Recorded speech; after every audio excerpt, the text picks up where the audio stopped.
Astha, Soumya, is my voice clear to you? Yes, ma'am. Good morning, ma'am. Good morning. So book तो है नहीं ना?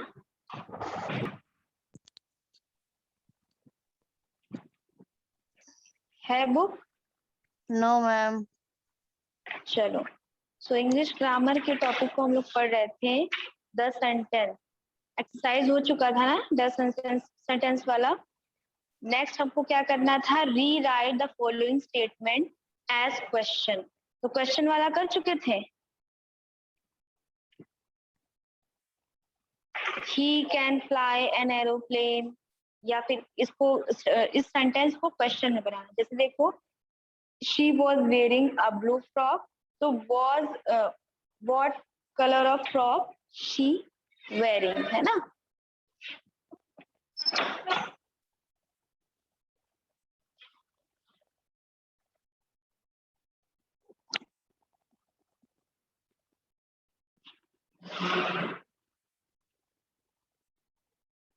Grammar. What color of frock was she wearing? ये वाला हम लोग कर चुके थे. You will make the entire payment. So will you make the entire payment? ये होगा. लास्ट वाला एक्सरसाइज है 1.5. Fill in the blanks with question words. How, who, what, which. ठीक है. हाउ का मतलब आपको पता है बच्चों क्या होता है, कैसे. व्हाट का मतलब आपको पता है क्या, है ना. विच मतलब कौन सा. तो आप बताइएगा, यहाँ पर हम लिखते हैं सेंटेंस, कोशिश करना आंसर करने की, कि one of the stories is most interesting, है ना.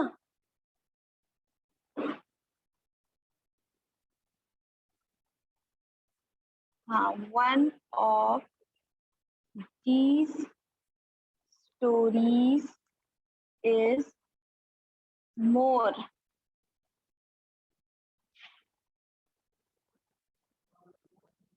इंटरेस्टिंग. चलो बताओ क्या होगा यहाँ पर. वॉट मतलब क्या, व्हेन मतलब कब, वाई मतलब क्यों, और विच मतलब कौन सी. बताइए क्या हो सकता है इसमें. इसमें हो जाएगा बच्चों विच. क्या हो जाएगा, विच. मतलब कि कौन सी स्टोरी, इसमें से कौन सी स्टोरी अच्छी है. देखो क्वेश्चन समझने की कोशिश करिए. लिखा क्या हुआ है कि वन ऑफ दीज स्टोरी, इनमें से एक स्टोरीज इज मोर इंटरेस्टिंग, ज्यादा इंटरेस्टिंग है. तो यहाँ पर हो जाएगा which one of the stories more interesting. Story है तो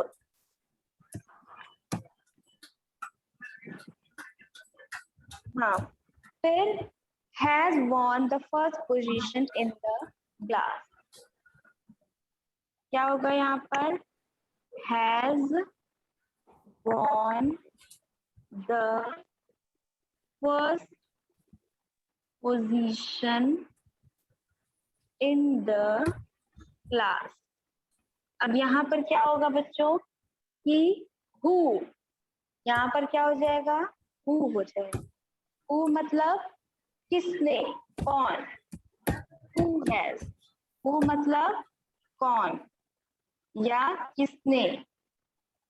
सो किसकी पोजीशन क्लास में फर्स्ट है, तो who has won the position in the class.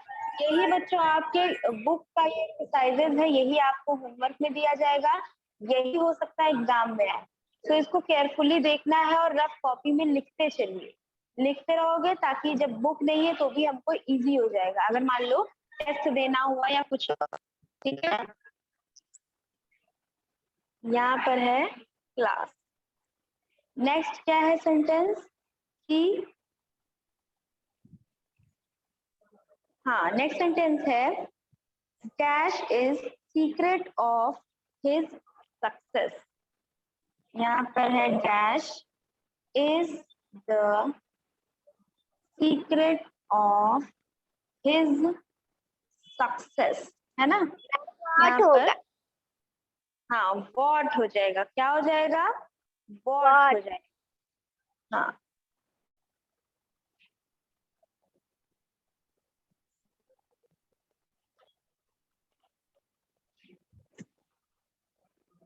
So what is, है ना, what is the secret of his success. और यहाँ पर देखो सब में क्वेश्चन मार्क होगा, सब में क्वेश्चन मार्क होगा क्योंकि ये क्वेश्चन वाला है, विच, हु, व्हाट, सब में क्वेश्चन मार्क लगेगा। नेक्स्ट देखो क्या है कि कैन यू, हाँ, can you be so me, यहाँ पर है dash, can you be so mean, मतलब मीन मतलब होता है बुरा। So can you be so mean, कितने बुरे हो सकते हो, क्या होगा इसका, बुरे हो सकते हो, बताइए। हाउ, वेरी गुड, इसमें हो जाएगा how, how can you be so mean, है ना, यहाँ पर हो जाएगा हाउ, कि इतने बुरे कैसे, हाउ मतलब कैसे, कैसे तुम इतने बुरे हो सकते हो। नेक्स्ट देखिए क्या है सेंटेंस, कि helps you in your homework, क्या है, dash helps you in your homework, क्या होगा यहाँ पर, हु, है ना, यहाँ पर क्या हो जाएगा, who helps you in your homework, किसने तुम्हारी मदद की तुम्हारा होमवर्क करने में। तो ये एक्सरसाइज नंबर 1.5 थी, ठीक है, ये एक्सरसाइज यहाँ पे एंड होती है, तो इसको स्क्रीनशॉट ले लो और जल्दी जल्दी रफ में लिख लेना, ठीक है। अब नेक्स्ट बारी आती है चैप्टर नंबर 2 की, यहीं पर बच्चों आपका चैप्टर नंबर 1 जो है ग्रामर का वो एंड होता है। अब नेक्स्ट जो टॉपिक है चैप्टर नंबर 2 में वो बहुत ज्यादा इम्पोर्टेंट है, उसको आपने सुना भी है, पढ़ा भी है, लेकिन कभी वो याद ही नहीं रहता है जब तक हम उसको ध्यान से एक बार समझ नहीं लेते। एक बार ध्यान से समझ लोगे उसके बाद उसका नाम सुनते ही आपको वो याद आ जाएगा। तो चलो ध्यान से एक बार समझते हैं। चैप्टर नंबर 1 की सारी एक्सरसाइजेस भी हो गई और चैप्टर भी खत्म हो गया। और जिसने जो चीजें ना पढ़ी हो वो यूट्यूब से जाकर देख सकता है, सारी क्लासेस उस पर है। फिर चैप्टर नंबर 2 क्या है,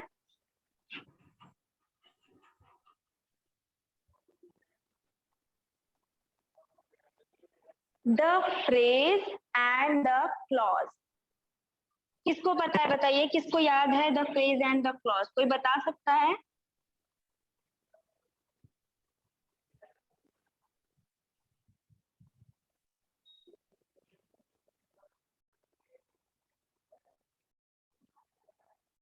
कोई नहीं बता सकता, तो फिर चलो ध्यान से इसको सुनना ताकि आज के बाद मतलब आपको ये चीजें समझ में आ जाए। अब देखो फ्रेज क्या है, ठीक है, फ्रेज के बारे में हम आपको डेफिनेशन बताते हैं, इसको ध्यान से सुनना फिर उसको समझा भी देंगे। जैसे देखो, a phrase is a group of word, ठीक है, a phrase is a group of word. अब ग्रुप ऑफ वर्ड मतलब कि जैसे ये ना कई सारे वर्ड्स के ग्रुप हैं, ग्रुप तो आपको पता है एक साथ कुछ चीजें होती हैं, तो फ्रेज क्या है, ग्रुप ऑफ वर्ड्स है, कई सारे वर्ड्स को मिलाकर एक ग्रुप ऑफ वर्ड्स बनता है जिसमें दैट मेक्स सम सेंस। अब यहाँ पर सम का मतलब क्या है, सम मतलब कुछ, है ना, सम मतलब क्या है, कुछ। तो अब ये क्या है कि कुछ सेंस, कुछ सेंस का मतलब है कि पूरा नहीं, पूरा पूरा नहीं लेकिन कुछ सेंस। तो a phrase is a group of word, phrase क्या है, ग्रुप ऑफ वर्ड है, दैट मेक्स, जो कि बनाता है, सम सेंस, थोड़ा सा सेंस बनाता है, पूरा सेंस नहीं बनाता है, थोड़ा सा सेंस बनाता है, बट लेकिन not a complete sense, it does not contain a subject and a verb।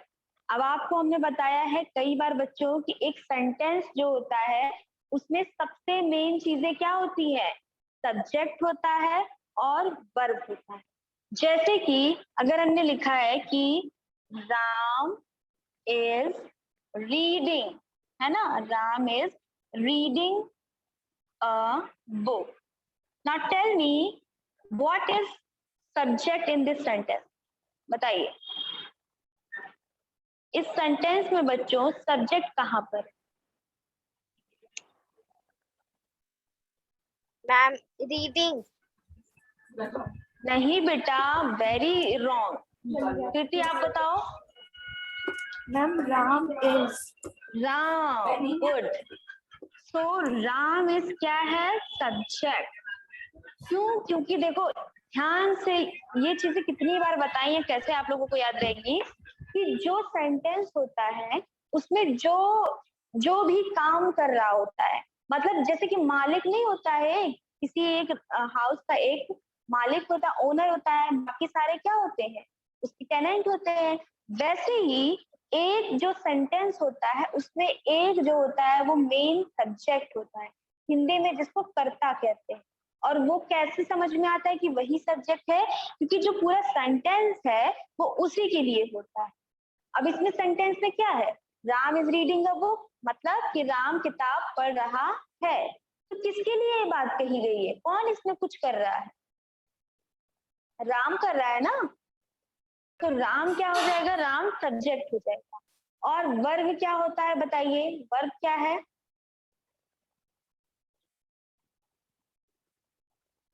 Ma'am reading. Reading, correct. तो वर्ब क्या है? रीडिंग। ये आपका वर्ब, जो भी क्रिया होती है, जो भी एक्शन होता है, सॉरी, उसको ही क्या कहते हैं? वर्ब कहते हैं। और ऑब्जेक्ट क्या है? अब बच्चों पता है आप लोगों को कि इसमें ऑब्जेक्ट कौन सा है? मैम बताइए। करेक्ट, बुक जो है ये आपका ऑब्जेक्ट है। अब ऑब्जेक्ट के बिना तो एक सेंटेंस हो सकता है, लेकिन सब्जेक्ट और वर्ब के बिना सेंटेंस नहीं बनता। और ये जो इज है ये क्या है बताइए? इज है आपका, ये भी वर्ब है, लेकिन ये कौन सा वर्ब है? ये हेल्पिंग वर्ब। हेल्पिंग मतलब सहायता करने वाला, सहायक क्रिया। और हेल्पिंग वर्ब का मतलब क्या है कि ये आपको किसमें हेल्प करता है? टेंस जानने में, है ना, टेंस जानने में हेल्प करता है कि कौन सा टेंस है ये, कौन सा काल है ये, सेंटेंस में किस काल की, किस टेंस की बात हो रही है। चलो, तो अब आते हैं हम लोग फ्रेज पर। तो फ्रेज की डेफिनेशन हमने आपको बताई है, फिर से एक बार बताते हैं कि a phrase is a group of word. Phrase जो है वो कई सारे शब्दों का ग्रुप होता है दैट मेक सम सेंस, जो कि कुछ सेंस बनाता है, कंप्लीट सेंस नहीं बनाता है। But not complete sense, it does not contain a subject and a verb. तो इसमें क्या नहीं होता है? सब्जेक्ट भी नहीं होगा, वर्ब भी नहीं होगा। अगर सब्जेक्ट और वर्ब इसमें हो जाएगा तो ये सेंटेंस नहीं बन जाएगा, फिर फ्रेज क्यों रह जाएगा ये? तो फ्रेज में क्या होता है बच्चों? सेंटेंस, सब्जेक्ट और वर्ब नहीं होता है। Now Astha, tell me what is phrase, बताओ।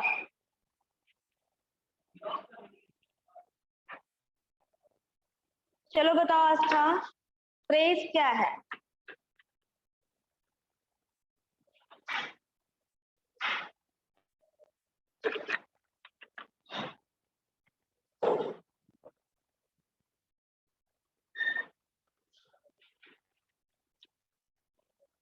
आदित्य आप बताइए।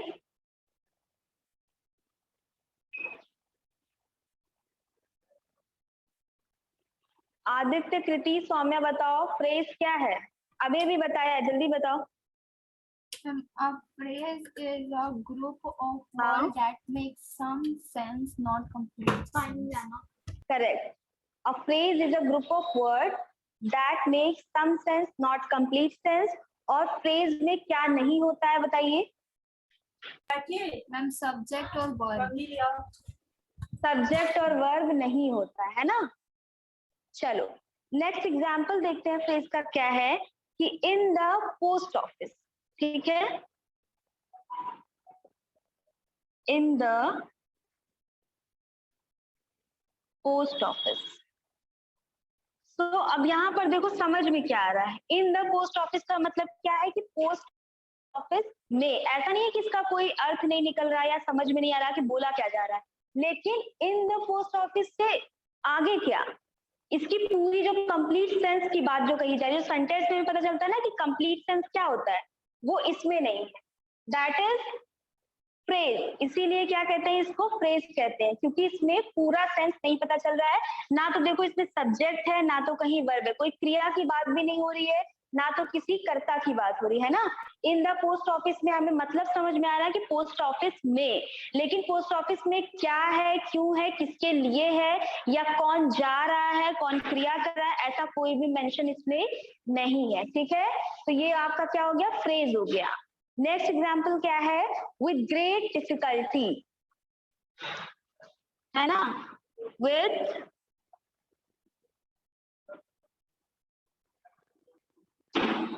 ग्रेट डिफिकल्टी, इसमें भी हमें मतलब तो समझ में आ रहा है कि बहुत ज्यादा प्रॉब्लम हुई, बहुत ज्यादा डिफिकल्टी हुई, लेकिन आगे की बात ऐसा कुछ भी इसमें मेंशन नहीं है, तो that is called phrase. However, a phrase can become a sentence if we add some meaningful words to it. और देखो इस फ्रेज से ही सेंटेंस बन सकता है, लेकिन तब बनेगा जब हम इसमें कुछ और meaningful group of words add कर देंगे, जैसे कि अब इन द पोस्ट ऑफिस है ना, पोस्ट ऑफिस में, तो इसमें हम क्या ऐड करेंगे कि ये पूरा कंप्लीट सेंस बनाएगा और पूरा कंप्लीट सेंटेंस बन जाएगा, बताइए कौन बता सकता है। कृति, आस्था, आदित्य बताओ, कंप्लीट सेंस बनाने का ट्राई करिए कि इन द पोस्ट ऑफिस में कंप्लीट सेंस कैसे बनेगा। जैसे देखो, his father works in the, है ना, his father works in the post office, तो ये आपका क्या हो गया, कंप्लीट सेंस। अब देखो हिज फादर, ये आपका सब्जेक्ट हो गया, है ना, वर्क्स क्या हो गया, वर्ब हो गया, इन द पोस्ट ऑफिस ये आपका पूरा फ्रेज आ गया, ठीक है। इसी तरह ये क्या बनता है, कंप्लीट सेंटेंस बन जाता है। अब नेक्स्ट आपका क्या था, फ्रेज विद ग्रेट डिफिकल्टी। अब इसको कैसे बनाएंगे हम लोग, देखो कि we could climb the hill, है ना, we could climb the hill with great difficulty. We could climb the hill with great difficulty. So हम लोगों को हिल को क्लाइम करने में बहुत ज्यादा डिफिकल्टी हुई, बहुत ज्यादा प्रॉब्लम, ठीक है। जैनब क्या हो जा रहा है, कैसे आपका हट जा रहा है? मैम पता नहीं बार बार हट जाता है। अच्छा, इतनी नेटवर्क प्रॉब्लम कैसे हो रही है? सो विद ग्रेट डिफिकल्टी को हमने क्या जोड़ दिया, we could climb the hill, हम लोग हिल पे क्लाइम कर सकते थे, हम लोग हिल पर चढ़ सकते थे, चढ़े थे, मतलब चढ़ सके, हाँ चढ़ सके विद ग्रेट डिफिकल्टी। तो ग्रेट डिफिकल्टी के फ्रेज को हमने वी कुड क्लाइम द हिल में जोड़कर सेंटेंस बना दिया। अब यहाँ पर देखो, वी कुड क्लाइम द हिल में सब्जेक्ट क्या है, वी है, सब्जेक्ट है वी, और वर्ब क्या है बच्चों बताइए, कृति, इसमें वर्ब क्या है? Ma'am climb. हाँ गुड, इसमें वर्ब है क्लाइंब। चलो, इतनी चीजें समझ में आ गई बच्चों? Yes ma'am. अब आते हैं हम लोग काइंड्स ऑफ फ्रेजेस पर। अभी हमने पढ़ा कि फ्रेज क्या है, फ्रेज वही है जिसमें सम सेंस बनता है, नॉट कंप्लीट सेंस, और उसके बाद उसमें सब्जेक्ट होता है, सब्जेक्ट नहीं होता और वर्ब नहीं होता, और उसको एक कंप्लीट सेंटेंस बनाने के लिए हमको उसमें कुछ और मीनिंगफुल वर्ड्स जोड़ने पड़ते हैं, तब वो कंप्लीट सेंस बन जाता है। अब आते हैं फ्रेज के प्रकार पर। जैसे कि पहला क्या है, एडजेक्टिव फ्रेज, दूसरा है एडवर्ब फ्रेज और तीसरा है नाउन फ्रेज। अब एडजेक्टिव का मतलब आप सबको पता है बच्चों कि एडजेक्टिव क्या होता है, क्वालिटी बताता है ना। एडजेक्टिव जो होता है डिस्क्राइबिंग वर्ड्स होते हैं, वो डिस्क्राइब करते हैं, नाउन को डिस्क्राइब करते हैं। जैसे डिस्क्राइब करना कैसे, जैसे शी इज वेरी थिन या हर आईज आर ब्राउन, है ना, उसकी आंखें ब्राउन है, वो पतली है। ही इज फैट, वो मोटा है। या दिस वाटरमेलन इज रेड, ये वाटरमेलन रेड कलर का है। तो क्वालिटी बताई जाती है, डिस्क्राइब किया जाता है, इलेबरेट करते हैं किसमें, एडजेक्टिव में। एडजेक्टिव में हम उसको क्वालिटी बताते हैं, उसके बारे में बताते हैं। नेक्स्ट क्या है, एडवर्ब है, दूसरा नाउन। अब एडजेक्टिव फ्रेज में देखो क्या है, adjective phrase is a group of words that modifies a noun और प्रोनाउन।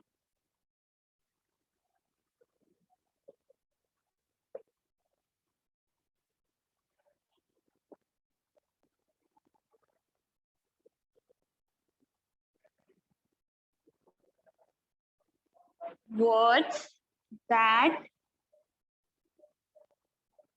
modifies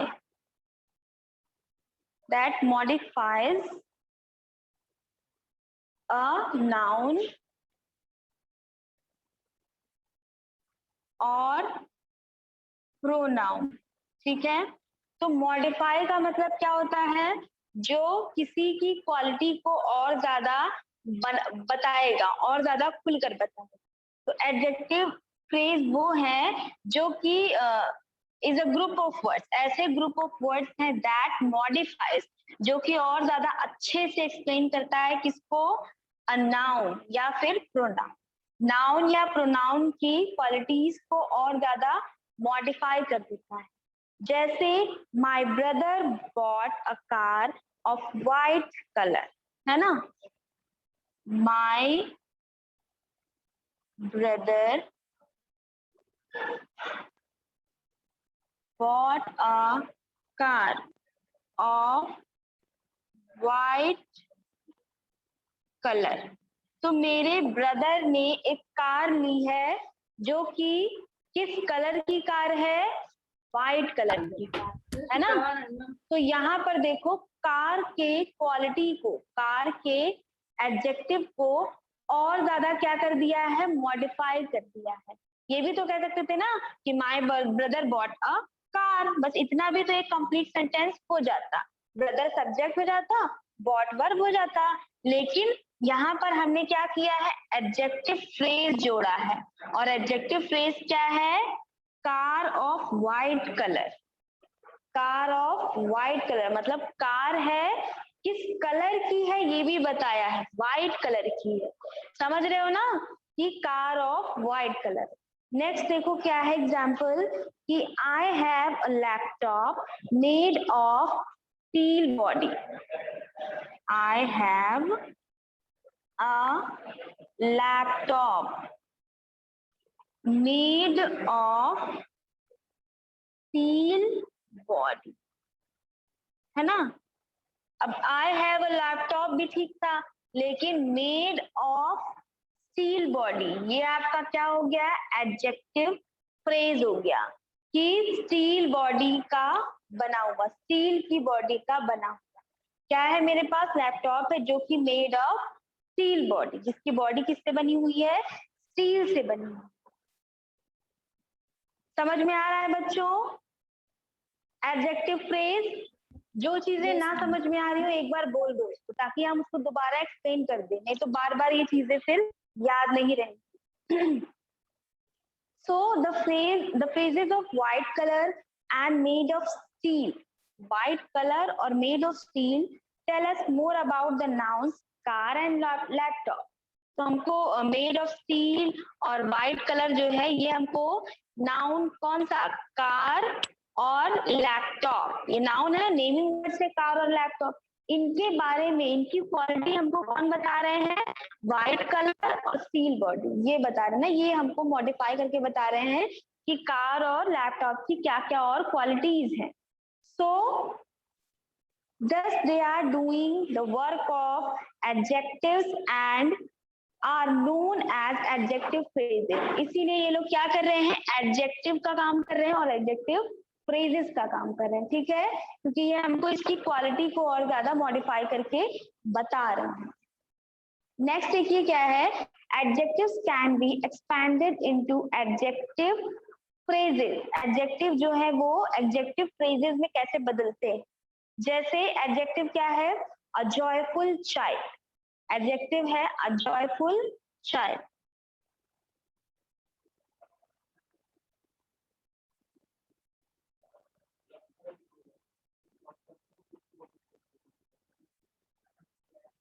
अ जॉयफुल चाइल्ड।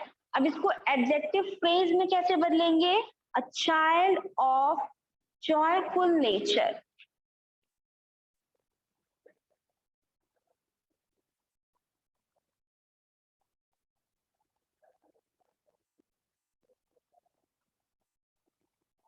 जॉयफुल नेचर है ना, ये आपका एडजेक्टिव है, कंफ्यूज नहीं होना है कि अ जॉयफुल चाइल्ड, यहाँ पर सिर्फ बता दिया कि बच्चा जो है वो बहुत खुश मिजाज है, लेकिन यहाँ पर क्या बोला है, a child of joyful nature, ये आपका एडजेक्टिव फ्रेज कहलाएगा कि एक बच्चा है जिसका नेचर जॉयफुल। सिर्फ जॉयफुल चाइल्ड है तो ये एडजेक्टिव है, लेकिन a child of joyful nature क्या है, आपका एडजेक्टिव फ्रेज है। नेक्स्ट देखो क्या है, imported goods. Imported goods, goods मतलब चीजें, सामान, तो इंपोर्टेड गुड्स का मतलब क्या होता है कि बाहर से मंगाई हुई चीजें। अभी हमने क्या बोला कि चीजें जो है ये इंपोर्टेड है, ये एडजेक्टिव हो गया, चीजों की क्वालिटी हमने बता दी, चीजों की खासियत बता दी कि ये इंपोर्ट की गई है, ये इंपोर्टेड गुड्स हैं। लेकिन अगर हमको इसको एडजेक्टिव फ्रेज बना, तो एडजेक्टिव फ्रेज कैसे बनाएंगे बताइए, कोई आइडिया है?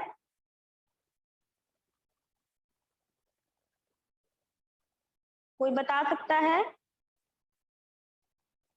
हो जाएगा इसका क्या बच्चों, गुड्स, इसी का इंपोर्टेड फ्रॉम अदर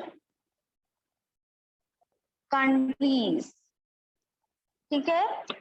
यहाँ पर था क्या, इंपोर्टेड गुड्स, ये सिर्फ एडजेक्टिव था, लेकिन हमको पूरा पूरा फ्रेज बनाना है, तो फ्रेज क्या है, goods imported from other countries, ऐसी चीजें जो कि दूसरे देशों से इंपोर्ट की गई हैं, दूसरे देशों से मंगाई गई। नेक्स्ट क्या है, अ काइंड वुमन। नेक्स्ट हम अगर देखें एडजेक्टिव है एक, a kind woman, a kind woman, इसका एडजेक्टिव फ्रेज बता सकता है कोई? जैसे इन दोनों का हुआ है ऐसे ही इसका भी आएगा, बताइए। अ काइंड वुमन का, A woman of a kind nature. Very good, nice try. A woman of kind nature भी या काइंडनेस, है ना, a woman of kindness. Next क्या है कि अ गोल्डन नेकलेस, अ गोल्डन नेकलेस, बताओ।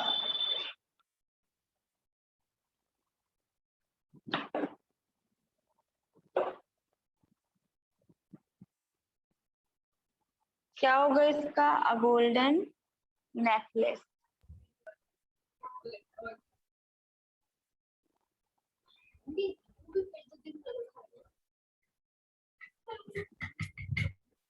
इसका एडजेक्टिव फ्रेज हो जाएगा a necklace made of gold. इसमें आपको मॉडिफाई कर देना है, इसमें सिर्फ था गोल्डन नेकलेस, लेकिन इसको हमने और अच्छे से एक्सप्लेन कर दिया, कैसे कि नेकलेस मेड ऑफ गोल्ड, एक ऐसा नेकलेस जो कि किससे बना हुआ है, गोल्ड से बना हुआ है। तो इतना हो गया आपका बच्चों phrase and kinds of phrase का पहला वाला एडजेक्टिव फ्रेज, ठीक है। इसके बाद आएगा एडवर्ब फ्रेज। तो एडजेक्टिव फ्रेज हमने पढ़ लिया है, इसके बाद एडवर्ब फ्रेज, फिर नाउन फ्रेज, ठीक है। फिर आपका जो फ्रेज है ये यहीं पर एंड हो जाए। तो इतनी चीजें जो हमने बताई हैं इसको आप रिवाइज कर लीजिएगा, एडजेक्टिव फ्रेज और एडवर्ब फ्रेज। तो that is it for today. Next class में विल कंटिन्यू दिस चैप्टर, ठीक है। हम लोग फ्रेज के बारे में और चीजें पढ़ेंगे, रिवाइज करेंगे और क्लॉज के बारे में सीखेंगे। तो ये चीजें बहुत इंपॉर्टेंट है, तो नेक्स्ट क्लास टाइम पर आइएगा और कर लीजिएगा ताकि समझ में आ जाए कि फ्रेज और क्लॉज क्या है। चलो बाय बाय बच्चों, थैंक यू ऑल।